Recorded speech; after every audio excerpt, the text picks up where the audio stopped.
آپ کو بتائیں کہ پاکستان میں ایک اور سیاسی جماعت کا اضافہ ہو گیا۔ ریحام خان نے پاکستان ریپبلک پارٹی کے نام سے نئی سیاسی جماعت کا اعلان کر دیا اور عوامی مسائل کے حل کی بھرپور جدوجہد کے عزم کا اظہار بھی کیا۔ مزید تفصیلات منظر رضوی کی رپورٹ میں۔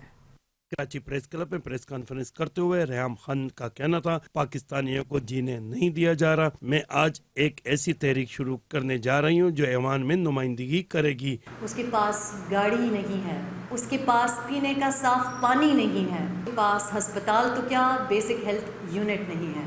میں جو اعلان کرنے جا رہی ہوں کہ یہ جو نیت میں نے کی ہے اس میں میری کتنی ہمت اور سوچ بچار لگی ہے۔ نئی پارٹی کے اعلان کرتے ہوئے انہوں نے کہا کہ ہم قوانین میں ایسی تبدیلیاں لائیں گے کہ 30 سال تک عوام کو فائدہ ہوگا۔ خواتین کسانوں کی نمائندگی بھی ہونی چاہیے۔ انہوں نے کہا کہ پورا پاکستان میرا حلقہ ہے، کہ ہمارے بچوں کو پاکستان میں روزگار ملے، کہ ہماری خواتین کی نمائندگی ہو اور خواتین کے لیے ورک پلیسز میں حفاظت ہو، ہماری خواتین کو ان کی کلچرل سینسٹیوٹیز کو مد نظر رکھتے ہوئے ورک فرام ہوم کی سہولت ہم نہیں دیں گے تو کون دے گا۔ ریحام خان نے حکومت پہ تنقید کرتے ہوئے کہا کہ تاجروں نے شٹر ڈاؤن ہڑتال کا اعلان کیا تو وزیر خزانہ تاجروں کو اسلام آباد بلا لیتے ہیں، پہلے مشاورت کیوں نہیں کی گئی؟ کیمرہ مین رخسار بیگ کے ساتھ منظر رضوی، 5 نیوز کراچی۔